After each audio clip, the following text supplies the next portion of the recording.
এইদিকে চলছে, যেহেতু বাড়ি আসবে তাই এইদিকে দেখো গাড়ি স্টার্ট দেওয়া চলছে আর কি। মানে সকাল থেকেই সবাই, সকালবেলা মা গাড়িটা এখানে মুছে দিয়েছে, দিয়ে বাবা এখন স্টার্ট দিচ্ছে, কারণ অনেকদিন গাড়িটা স্টার্ট দেওয়া হয়নি, যার কারণে পুরো বসে গেছিল আর কি। এখন অনেক কষ্ট করে চার্জ দেওয়া হয়েছে, মানে স্টার্ট হলো। মায়ের কি হাসি, বেটা আসবে হাসি না কি কাউকে তাই কাউকে মা বলতে পারবে না কত খুশি। ঠিক আছে বেটু, পাপা আসবে, তুমি খুশি? তুমি খুশি? আর এই যে বাবা, হ্যাঁ গাড়ি স্টার্ট মানেই ও বুঝে গেছে ওর পাপা আসবে। হ্যাঁ হ্যাঁ হ্যাঁ হ্যাঁ নেমে গেছে, 10টাও বেজে গেছে। আপনার ছেলে মানে যেখানে আছে সেখান থেকে কলকাতা আসতে এত সময় লাগে না, ফ্লাইটে 1 ঘন্টা 1.5 ঘন্টায় পৌঁছে যাচ্ছে। আর এই দিক থেকে ইসেতে আসতে কি যেন বলে, কলকাতা থেকে আমাদের ট্রেনে আসতেই এত সময় লাগবে যে বলার বাইরে। এই যে হাতে ব্রাশ নিয়ে ঘুরছে আর কি, মানে আনন্দে শুধু এদিক ওদিক হয়েই যাচ্ছে, কাজটা কিচ্ছু হয়নি, ব্রাশটাও পর্যন্ত করিনি এখনো।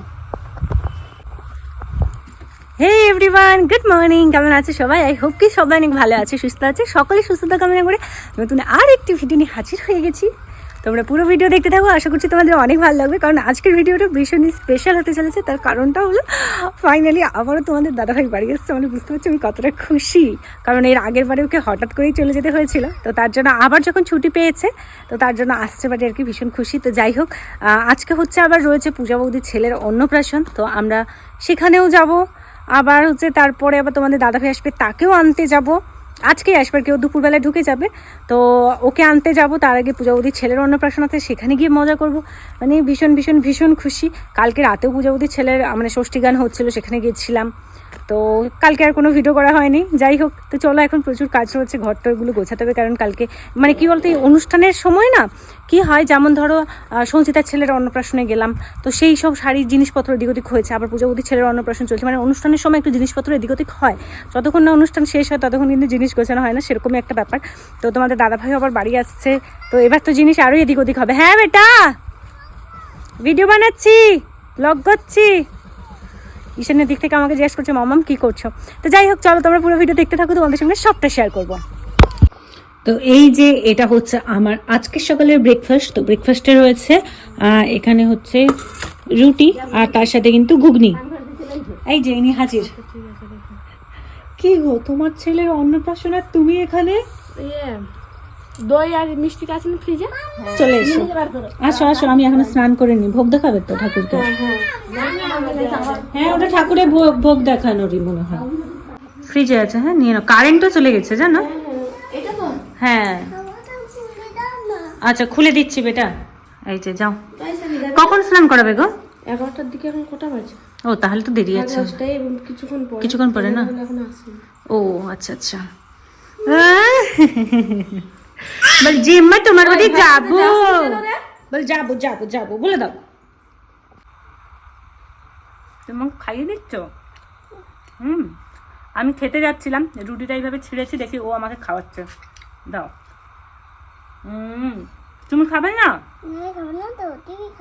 একটু খাও না। আমাকে তো খাওয়াচ্ছ, আমি তোমাকে খাওয়াবো। হ্যাঁ খুশি?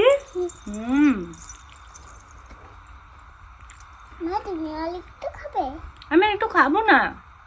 না না আমি আর খাবো না, না না খাবো না, খাবো না, খাবো না।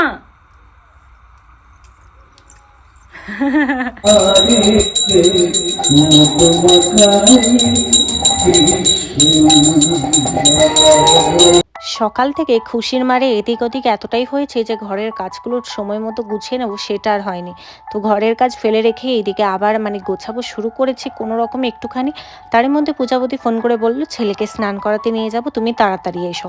তো তার জন্য আমি এসে দেখছি এখানে তো তখনও কেউ আসেনি। যাই হোক, পুজোর আরতি টারতি হলো, মেয়েকে মানে আরতির আশীর্বাদ দিলাম আর আমিও নিলাম, নিয়ে তারপরে হচ্ছে এই দেখো স্নান করাবে। তো তার জন্য এখানে বললাম যে বাইরেই বসাও, বসে ফটো তুলে নাও। প্রথমে বলেছিল পুকুর পাড়ে নিয়ে গিয়ে গিয়ে এইসব করবে। আমি বললাম পুকুর পাড়ে নিয়ে গেলে এই ঠান্ডার মধ্যে ক্যামেরাম্যান তো আর পুকুরের মাঝে গিয়ে ছবি তুলবে না, তো এখানেই করে নাও। তো তাই দেখো এখানে বসেছে। আর এমন একটা সিচুয়েশান প্রত্যেক বাড়িতেই ফেস করতে হয় কি, যখন ধরো কোনো কাজ থাকে না তখন সবাই চলে আসে, আর যেই মুহূর্তে কাজটা শুরু করা হবে তখন একে ওকে তাকে ডেকে ডেকেও কিছুতেই পাওয়া যায় না। তো আমি বারবার ডাকছিলাম যে 7জন মেয়েকে দরকার, একটু ও আসুক এরকম যে পাঠাও, ডাকো, কারণ অনেকটাই দেরি হচ্ছে, কারণ ওইদিকে কি বাচ্চাটাকে স্নান করাতে হবে। এমনিতেই যেহেতু শীতকাল, তো তার জন্য আর কি তাড়াহুড়ো করছিলাম। তো আর তারপরে ও কিছুতেই নিচে বসবো না, তাই আমাদের এখানে আর কি নিয়ম রয়েছে যে যারা স্নানটা দেখতে যাবে আর কি, মানে এই বাচ্চাকে স্নান করানোর সময়, তখন তাদের হাতে নাড়ু দিয়ে দিতে হয়। তো তার জন্য সেই নাড়ুগুলোই বানানো হয়েছে। তো সেটাই হচ্ছে ওর হাতে দিয়ে দিতে দেখো কি সুন্দর একদম গোপাল ঠাকুরের মতো বসে বসে খাচ্ছে। আর ওই দিক থেকে ঈশানীও দেখে একটা নিয়ে নিল, সেও নিয়ে খেতে মানে শুরু করে দিল। যাই হোক, সবাইকে ডাকছি যে তাড়াতাড়ি এইসব বাচ্চাটাকে স্নান করে দাও। আর সত্যি কথা বলতে ওইদিকে আমিও তাড়াহুড়োর মধ্যে রয়েছে, কারণ আমি ঘর গিয়ে বাকি যে কাজটা আমার রয়েছে সেটা গুছিয়ে রেডি হবো। রেডি হয়ে যেমনি আমাকে এখানেও আসতে হবে, আবার ওইদিকে তোমাদের দাদাভাইকেও আনতে যাবে, মানে যাবো আর কি আমিও, তো তার জন্যই যাব। আর সত্যি কথা বলতে কি জানো তো, আনতে যাওয়ার জাস্ট একটাই কারণ, তোমাদের দাদাভাই এটা শুধু আজকে ভিডিও করছে বলে যে যাচ্ছে এমনটা নয়, জানো তো। ভিডিও করার অনেক আগে থেকে, আমার বিয়ে ধরো 6 বছর হয়ে গেল, আজকেও যখনই এসেছে বিয়ের আগেও, জাস্ট আমি একবারই ওকে আনতে যেতে পারিনি, সেটা হচ্ছে প্রেগনেন্সির সময় যখন 9 মাস চলছিল তখন। না হলে কিন্তু আমি প্রতিবারেই ওকে আনতে গেছি, আর তাই এবারেও যাচ্ছি। শুধু ছাড়তে যাওয়ার সময় কোনোবারই ছাড়তে চাইনি, জাস্ট আগের বারটাই ছাড়তে গেছিলাম, কারণ বাবা বাড়িতে ছিল না, বাবা পুরী চলে গেছিলো। আর যদি বাবা বাড়িতে না থাকে তখন কিন্তু, মানে থাকে আর কি, তখন কিন্তু আমি ওকে কখনোই ছাড়তে চাই না, আমাকে একদমই পাঠায় না কাঁদবো বলে। বাট আনতে যাওয়ার সময় আমি প্রতিবারেই যাই, তো তাও এবারেও গেছিলাম। তো যদিও মানে কিছুক্ষণ আগে যেই দেখতে পাবো, বা ও বলে যে আমি যখন প্রথম মানে বাড়ির কাছাকাছি যাবো তখন যেন তোমাদের মুখগুলো দেখতে পাই, এরকমটা বলে। মাকেও ডাকে, মানে ও চায় সবাই মিলে ওকে আনতে যাক, কিন্তু মা যেতে পারে না। মানে যখন কলকাতা আর কি ওকে আনতে যেতাম তখন মা যেত না, কারণ কি গাড়িতে ওর কষ্ট হবে, মানে মায়ের কষ্ট হয় আর কি বমির জন্য, তার জন্য মা যেত না। বাট আমি কিন্তু প্রতিবারেই যেতাম। তো যাই হোক, চলো এইদিকে আমি স্নান টান করিয়ে দিয়ে তো তারপরে আবার হচ্ছে গিয়ে যাব। তো যাই হোক, এই এতগুলো কথা বললাম একটাই কারণে, কারণ একজন দিদিভাই প্রশ্ন করেছিল যে মানে শর্টসগুলো যে দিয়েছে সেখানে প্রশ্ন করেছিল যে যেহেতু তোমার বর বাড়িতেই আসবে, ধরি না অন্য কোথাও যাবে, কেন তোমরা প্রতিবারই আনতে চলে যাও? তো এই কারণে আনতে যাওয়ার কারণ একটাই, যে ওর ভালো লাগে, ও খুশি হয় আনতে গেলে, আর অবশ্যই আমাদেরও ভালো লাগে যে কিছুটা আগে ওকে অন্তত দেখতে পাই, এরকম একটা ব্যাপার। তো যাই হোক, এই দিকে দেখো এই পুকুরের মধ্যে ওকে বোস করিয়ে দেওয়া হবে ওপরে আর কি, দিয়ে এখানে গঙ্গা পুজো টুজো করে স্নান করানো হবে। আমি সাউন্ডটাই প্রথমে দিয়েছিলাম, বাট বিশ্বাস করো এত মানে সাউন্ড হচ্ছিল যে ঠিকঠাকভাবে কথা টথা কিছুই বোঝা যাচ্ছে না, শুধু সানাইয়ের আওয়াজ আসছিল। তাই পুরো সাউন্ডটাকে অফ করে দিয়ে আমি এখানে ভয়েস ওভারটা একটু দিয়ে দিলাম। ওই দেখো ক্যামেরাম্যান সেই কর্নারে কোথায় গিয়ে ফটোগুলো তুলছে, আর সবাই বলেছিল নাকি পুরোটাই এখানে করবে। তাহলে ভাবো তো, পুকুরে এসে ক্যামেরাম্যানকে কোথায় যেতে হতো, সেই পুকুরের মাঝখানে আর কি। আমি পুরো জিনিসটা বুঝেই আমি বললাম যে না ওটাকে ওপরেই করে নাও, তো তাই সেখানেই করা হয়েছিল। আর অনেকেই বলবে পূজাবুদ্ধির ছেলেকে তো দেখে মনে হচ্ছে না 6 মাসের ছেলে, বা অনেকটাই বড় মনে হচ্ছে। তো বলে রাখি, পূজাবুদ্ধির ছেলের অন্নপ্রাশনটা না 6 মাসের সময়, তখন অলরেডি ওর অন্নপ্রাশন হয়ে গেছে, মানে মুখে ফুল ছুঁয়ে, মানে যেভাবে প্রসাদ ছোঁয়ায় আর কি মামাকে দিয়ে, সেভাবে মুখে ভাতটা ওর হয়েই গেছে, ভাত টাত খাওয়ানো শুরু। বাট কি বলতো, তখন ওদের খুবই ছোট করে, মানে জাস্ট নিজেরা ঘরে ঘরেই করেছিল পুজো দিয়ে, তাই এখন হচ্ছে আবার একবার করা হলো, আর ক্যামেরাম্যানটা সবাইকে নিয়ে। এটাই হচ্ছে কারণ, আর অন্য কোনো কারণ নেই। তো এই কারণেই পূজাবুদ্ধির ছেলের অন্নপ্রাশন আবারও একবার করা হলো, মানে এই 1 বছর হবে ডিসেম্বরের 14 তারিখ হলেও 1 বছর পূরণ হয়ে যাবে। তো তাই আগে যখন ঠাকুর পেয়েছে সেই হিসাব অনুযায়ী আর কি এখন আরও একবার অন্নপ্রাশনটা করে নেওয়া হলো।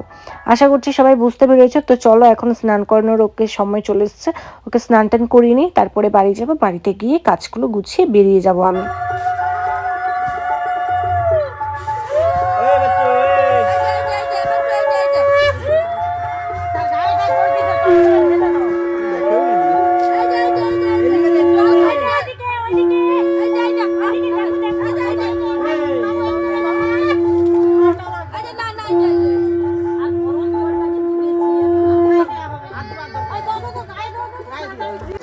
সো ফাইনালি আমার কিন্তু ঘর গোছানো কমপ্লিট, আর আমি দেখো এই যে বাড়িও চলে এসেছি। বাড়ি এসেই আগে মানে সকালবেলা বিছানার বেড কভারটা চেঞ্জ করে দিয়েছিলাম, এমনিতেও চেঞ্জ করতে হতো, তারপর ভাবলাম যে বিছানার বেড কভারটা চেঞ্জ করেছি, আর মানে জিনিসপত্র টুকিটাকি মানে অগোছালো হয়ে পড়েছিল। ওই যে বললাম কয়েকদিন ধরে অনুষ্ঠানে কাটছে, তো জিনিসপত্র এদিক ওদিক হয়েছিল, তো সেগুলোকে সব এক জায়গায় গোছালাম, গুছিয়ে ঘরদর পুরো ঝাড়ু দিয়ে মুছে টুছে নিয়েছি। পুরো আমার কাজ কমপ্লিট। আর এইবারে যাবো স্নান করতে, এখনও দেখো মুখের মধ্যে হলুদ টলুদ লেগে রয়েছে। তো এবার যাবো স্নান করতে। ঈশানীকে তো স্নান করিয়ে দিয়েছিলাম, আমি যেহেতু জানি ওখানে গেলে হলুদ টলুদ লাগাবে, তাই ভাবলাম যে একেবারেই স্নান করব, এই জন্য আমি স্নান করিনি। তো যাবো এখন স্নান করতে, স্নান করে রেডি হবার তারপরে তোমাদের দাদাভাইকে আনতে যাবো রেডি হয়ে। অবশ্যই পূজাবতীদের এখানে অন্নপ্রাশনেও থাকতে হবে, জানি না কতটা কি থাকতে পারবো, বাট আমার কাছে বেশি ইম্পর্টেন্ট, বুঝতেই পারছো। তোমাদের দাদাভাই বাড়ি আসছে, ভীষণ খুশি। আর ঈশানীও ভীষণ খুশি, খালি বলছে পাপা আসবে কখন, এরকম আর কি চলছে। তো দেখা যাক, চলো যাবো এখন, যাই স্নান করতে। স্নান করতে যাব ঠিক ওই মুহূর্তেই দেখি তোমাদের দাদাভাই ফোন করেছে। তো ও বললো যে আমি কিন্তু অলরেডি মানে এয়ারপোর্টে চলে এসেছি, এয়ারপোর্ট থেকে নেমে আবার হচ্ছে এইদিকে লোকাল ট্রেন ধরে নিয়েছি, কারণ বাড়িতে ও লোকাল ট্রেনেই আসবে। তো তার জন্যই মানে এয়ারপোর্টে চলে এসেছিলো দমদম থেকে, তারপরে ও ট্যাক্সি মানে প্রিপেড ট্যাক্সি যেগুলো হয় সেই ট্যাক্সি করে তারপরে কিন্তু ট্রেন ধরে। কারণ ও বলে যে গাড়িতে হলে বেশি জার্নি হয়ে যাবে যদি 4 হুইলার নিয়ে ওকে দমদমে আনতে যাওয়া হয়, তো তার জন্যই হচ্ছে ও ট্রেনেই আসে আর ওকেই আনতে যাব। তো তার জন্য এখন দেখো এদিকে আমি রেডি হব, তো ভীষণই খুশি। তো চলো আজকের ভিডিওটা এখানেই শেষ করছি, কালকে আনতে যাব সেই ভিডিও তোমাদের সামনে আনবো। তো চলো সবাই সুস্থ থেকো, ভালো থেকো, love you all, bye bye, take care.